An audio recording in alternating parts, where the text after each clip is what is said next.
Boa noite. O Jornal da Alterosa completa hoje 20 anos no ar. O horário, o formato, a equipe tem mudado ao longo deste tempo.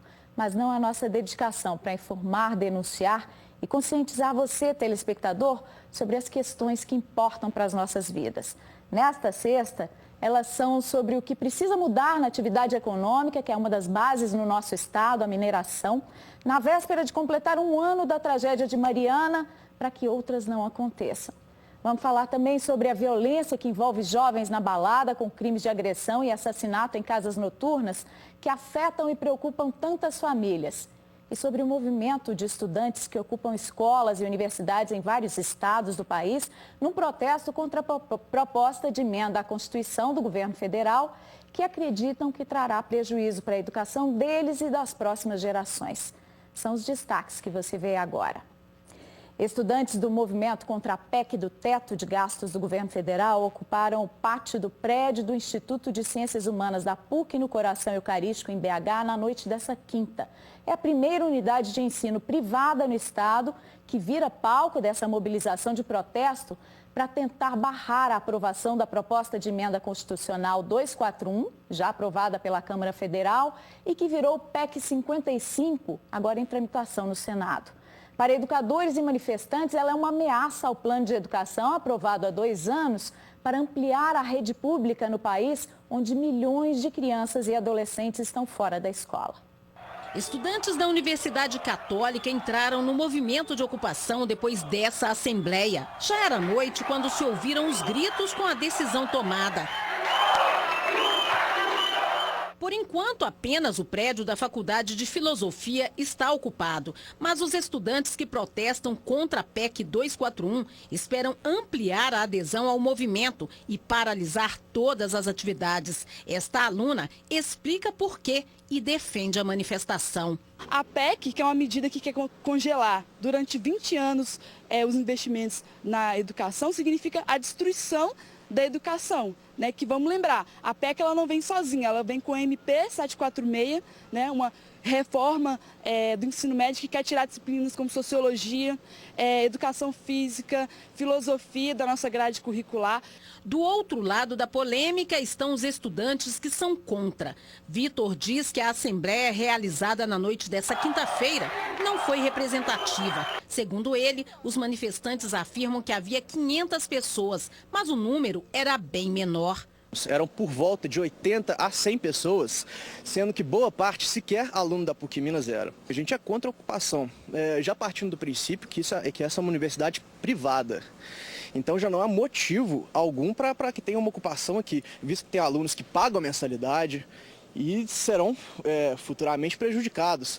Eles já criaram até uma página no Facebook com o título Desocupa PUC Minas, onde afirmam que os estudantes de verdade não querem esse tipo de protesto. Uma nova assembleia foi marcada para essa sexta-feira. A gente só vai parar quando esse governo for derrotado, quando a PEC cair, quando a MP cair. Eles decidiram que por volta de 80 a 100 pessoas definiriam o futuro de 57 mil estudantes que estudam na PUC Minas. Então isso é um pouco antidemocrático, né? No fim da tarde saiu a informação de que os manifestantes fizeram um acordo com a reitoria da PUC para liberar o prédio para o prédio 6 e para a realização do Enem. E a ocupação foi transferida para o prédio 20. Mas o governo federal comunicou o adiamento do Enem em outras 90 unidades de ensino de Minas ocupadas por manifestantes. Conforme balanço divulgado pelo MEC e pelo INEP hoje, Minas é o estado com o maior número de locais de prova ocupados e de candidatos atingidos, mais de 60 mil que terão o exame adiado deste fim de semana para os dias 3 e 4 de dezembro. Quem vai fazer o teste amanhã está em momento de relaxar. Cadernos fechados sobre as carteiras, na sala, nada de aula. Mas não tem problema, a matéria já está mais do que estudada. A preparação já foi feita ao longo do ano, já estudamos tudo que tinha que ser para estudar e hoje é um dia para encontrar os amigos, ficar tranquila. Nesse cursinho preparatório, em vez de apostilas, concentração no videogame. A ansiedade é realmente muito prejudicial na prova e esse relaxamento aqui é fundamental para a gente chegar amanhã preparado. Se preferir, tem meditação e yoga. Solte os ombros, braços, cotovelos. Acho que agora o fundamental é manter serenidade, tranquilidade. São 2 dias de prova, então o melhor remédio é relaxar. Então eu fiz massagem, que é o que eu mais gosto. Entrou na fila 2 vezes, que eu fiquei sabendo. Foi, ainda vou entrar a 3ª. Esse momento, essa tarde, é mais do que justa, né? Ela é estratégica, ela é prudente, porque o aluno precisa ter também essa sensação de relaxamento, de descanso. Isso vai estimular neles uma tranquilidade. E essa tranquilidade, obviamente, gera segurança. Alguns alunos daqui também estão entre os cerca de 200 mil no país que tiveram as datas das provas alteradas. Em vez deste fim de semana, irão fazer o Enem nos dias 3 e 4 de dezembro, que coincide com pelo menos 13 vestibulares Brasil afora. Por isso, a tarde de relaxamento serviu para se livrar da ansiedade por conta da mudança. Vitória ficou nervosa ao receber a notícia. A prova dela seria na UFMG, que está ocupada. É só focar no positivo, pensando que é uma outra oportunidade que eu ganhei, mais um mês para estudar, mais um mês para preparar. Agora dá para descansar um pouquinho, mas manter o ritmo de estudos ainda. Para se dar melhor aí, talvez. Sim, com certeza. Para quem fizer o exame, agora sábado e domingo, o Portal UAI e o Jornal Estado de Minas, em parceria com o Cronos, divulgarão o gabarito extraoficial das provas do Enem. A prova aplicada em dezembro, de acordo com o INEP, terá o mesmo modelo e nível de dificuldade do Enem deste fim de semana, mas com questões diferentes. O outro problema é o que a Fernanda falou, né? Que a nova data coincide com a de 13 vestibulares em 9 estados e no Distrito Federal. Mais de 60 casos de violência, brigas e agressões foram registrados em boates de Belo Horizonte só neste ano. Já teve até assassinato. As baladas deixaram de ser sinônimo de diversão e viraram motivo de medo para muita gente que frequenta e também para as famílias. Marta ainda não acredita no que aconteceu com o filho. O estudante foi agredido na madrugada da última quarta-feira, quando estava com a namorada nesta boate, no bairro Olhos d'Água. Eles iam se deslocar para um outro local onde o casal de amigos estava também esperando. E os rapazes fecharam assim com as mesas, fizeram uma obstrução com as mesas e falaram o seguinte: vocês não vão passar aqui. Aí ele falou: vou sim, por que não? E passou. Quando ele passou, eles todos foram em cima dele e um jovem, que ninguém viu quem, não viu como, ele pegou um suporte da mesa, um objeto de metal e bateu no nariz dele. Com esse golpe, ele já caiu, com o nariz já ensanguentado, caiu, levantou-se e aí eles vieram para bater mais. Só que quando eles vieram, a namorada, pelo amor de Deus, vocês não vão bater mais nele, e veio o amigo também e falou: não, por favor, não faça isso, já machucaram ele demais e tudo. A família fez um boletim de ocorrência. Pedro Henrique de Oliveira Rocha, de 22 anos, ainda está com o rosto muito machucado e, segundo os médicos, terá que passar por uma cirurgia para reconstrução do nariz. Em muitos locais destinados à diversão, como boates e casas de shows, a curtição tem dado lugar a confusões. Um levantamento realizado pela Polícia Militar mostrou que de janeiro à primeira quinzena de outubro deste ano foram registradas 67 ocorrências de brigas dentro destes lugares, espalhados por toda a BH. Andréa também vive um drama parecido em casa. O filho dela, Henrique Papini, de 22 anos, foi brutalmente agredido por um grupo comandado por Rafael Bicalho, de 19. O motivo foi os ciúmes do agressor da ex-namorada, que estava se relacionando com a vítima. O rapaz ficou surdo de um ouvido e com sequelas no rosto. Fazem, acontecem, espancam, matam e se escondem, né? Debaixo das asas dos papais, né? E acha que vai ficar por isso mesmo, mas eu tenho certeza que não vai ficar por isso mesmo, né? A gente tem que lutar por isso. A Abrazel, Associação Brasileira de Bares e Restaurantes de Minas, afirma que os donos de casas noturnas têm investido em seguranças particulares bem treinadas e em quantidade adequada para o público, câmeras de segurança, além de revista rigorosa. Um dos sócios do hangar 677, onde ocorreram os 2 casos de violência de que falamos, Pedro Lobo, garante ter uma equipe capacitada para intervir em casos de violência, mas que nem sempre tem como ser evitados. A PM alega que tem mapeadas as casas noturnas onde há mais problemas e que faz operações nas imediações para coibir brigas, acidentes, perturbação do sossego e infrações de trânsito. O Ministério Público entrou com uma ação na Justiça para obrigar o governo do estado a adotar medidas rigorosas para autorização de barragens em áreas de mineração e impedir a construção de estruturas como a de Fundão, que estourou na mina da Samarco, do grupo Vale BHP Billiton. Na véspera de completar um ano do maior desastre socioambiental da história do país, que matou 19 pessoas, destruiu comunidades e poluiu rios e o mar, os promotores apresentaram hoje o resultado do trabalho que fizeram ao longo desses 12 meses. Criticaram as empresas responsáveis e a fiscalização no estado. Vários promotores da região metropolitana de Belo Horizonte e também de Governador Valadares, no leste do estado, traçaram um perfil do trabalho, com foco no diagnóstico, criminalização dos responsáveis e ações de prevenção. A atuação envolveu áreas como meio ambiente, inclusão e mobilização sociais, defesa da fauna, direitos humanos e patrimônio cultural. É impossível mensurar ainda os impactos, mas é preciso ressaltar que nesse um ano nada pode ser comemorado. A leniência, a protelação, a única coisa que a Samarco faz bem é se defender processualmente nos processos. Foi exibido um documentário que mostra os estragos físicos e humanos na região de Mariana. Os promotores falaram também do trabalho do Ministério Público para evitar novas tragédias.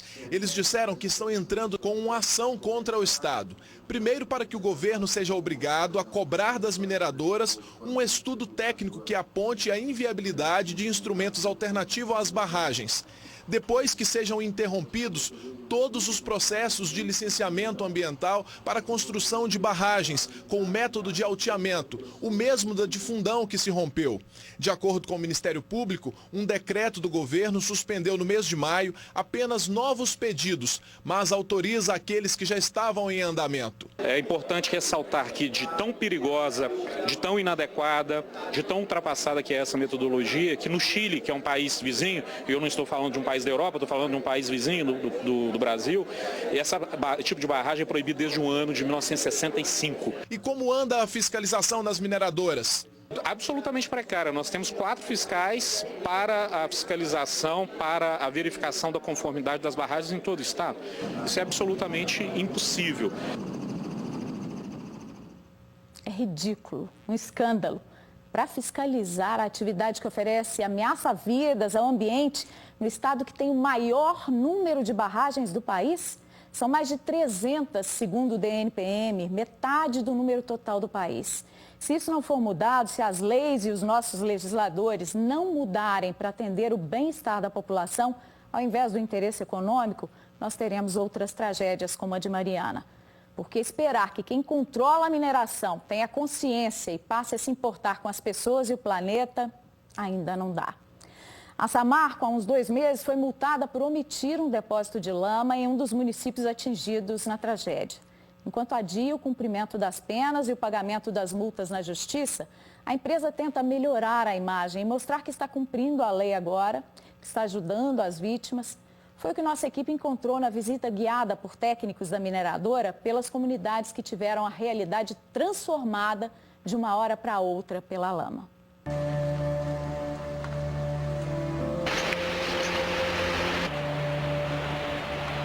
Barragem da Samarco acabou de estourar, está invadindo, igualzinho o tsunami. Foi com esta violência que o maior desastre ambiental do país arrasou e enterrou a história e a vida pacata de Bento Rodrigues. O distrito de Mariana, do século XVIII, foi a primeira comunidade atingida pelo tsunami de lama de rejeitos da barragem, que rompeu matando 13 trabalhadores na mina e 6 moradores de Bento, naquele 5 de novembro, que ficou marcado pelo desespero e o horror da tragédia. Foi o pior momento da minha vida. A última coisa que eu tive da minha filha foi um beijo, né? Um abraço assim e mais nada. O que a gente viu, igual eu vi saindo da minha casa, percorrendo quase 1 quilômetro para correr da lama, a gente não vai esquecer nunca. 90% da área do distrito ficou debaixo de uma camada de 2 metros de lama. Um ano depois, o que vemos é um amontoado de ruínas. O trabalho de retirada da lama, que começou em abril e terminou em setembro, contou com 30 especialistas. Mas arqueólogos da mineradora Samarco continuam em função no local.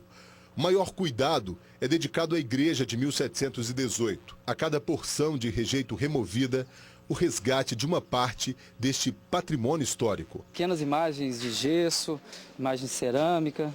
A imagem do padroeiro ainda não foi recuperada, porque a lama carregou, né? A gente tem vestígios encontrados ao longo dos rios. O trabalho de resgate da vida dos moradores, arrancados à força da comunidade, é feito pela Fundação Renova, criada pela Samarco. A empresa paga o aluguel de casas e outros gastos para as 236 famílias de Bento, as 108 de Paracatu, de Baixo, e as 8 de Gesteira, outros 2 distritos atingidos. Mas até hoje a construção de um novo Bento Rodrigues foi apenas acordada com a comunidade. O terreno foi escolhido e o prazo para entrega é março de 2019.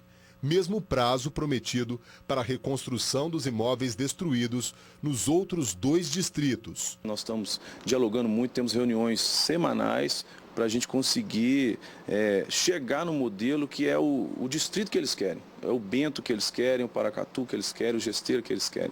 A hora que a gente tivesse essa tranquilidade que a comunidade é aquilo mesmo que a comunidade quer, a gente vai dar o segundo passo, que é partir para a obra. A lama também causou destruição na cidade de Barra Longa, com 3.000 habitantes.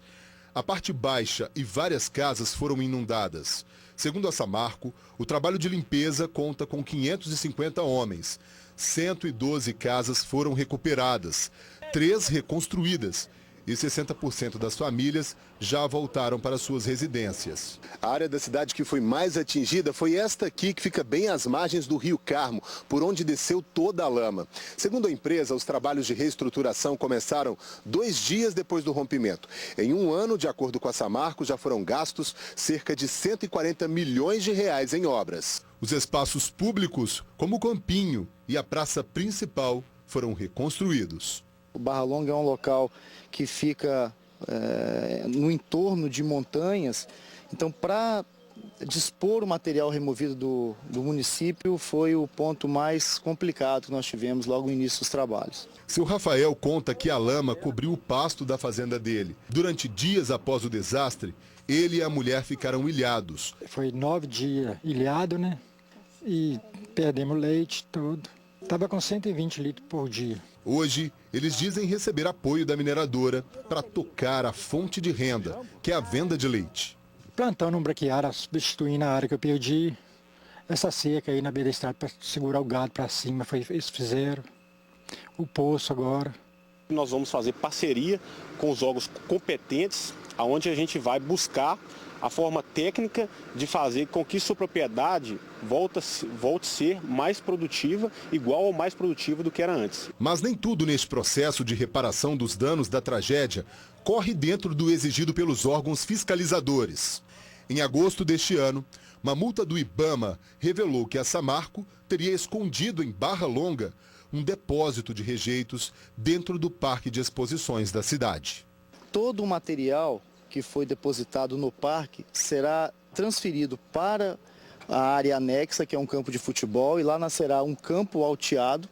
Com isso, a gente garante uma nova construção, um campo bem equipado e atendendo todos os requisitos ambientais para que a gente garanta que não haja nenhum tipo de incidente com o rio. Mas não basta, ainda há muito que se recuperar e indenizar. Depois do intervalo, vamos mostrar um carro de corrida construído por estudantes da capital que vai participar de uma competição para conquistar vagas em provas internacionais. Estudantes de engenharia do Cefet, aqui de Belo Horizonte, estão preparando um carro de corrida para uma prova com competidores de todo o país. Os primeiros colocados ainda vão participar de uma disputa internacional com gente de todo mundo. E já foi dada a largada para o Grande Prêmio. O protótipo tem 6 marchas e pode chegar a 100 km por hora em menos de 3,8 segundos. O carro ele é equipado com um motor de moto de 600 cilindradas, que ele alcança em torno de 75 cavalos e o carro inteiro ele pesa em torno de 230 quilos. 32 alunos dos cursos de Engenharia Mecânica e Elétrica do Cefet-MG participaram do projeto do ES8. Bianca é uma das 3 mulheres que integram o grupo. Quando eu comecei a pilotar o carro, eu achava que eu estava muito rápido e eu estava muito devagar. Aí quando eu comecei realmente a ficar rápido, é uma emoção indescritível. O projeto participará no final de novembro de uma competição estudantil em Piracicaba, no interior de São Paulo. Ao todo, 50 equipes vão participar da prova, que visa promover a engenharia aplicada em carros de corrida de alta performance. Os 2 primeiros colocados da competição em São Paulo seguem para a disputa internacional nos Estados Unidos e podem sair de lá com um prêmio de $2.000, além da possibilidade de emprego em companhias automobilísticas. Para nós que somos estudantes de engenharia, é muito importante esse projeto para a gente aplicar na prática o que a gente aprende em sala de aula. E a gente vai muito além disso, porque a gente realmente constrói um carro de corrida. Então, manda ver, moçada, estamos na torcida. O Jornal da Alterosa fica por aqui. Boa noite para você, um ótimo fim de semana.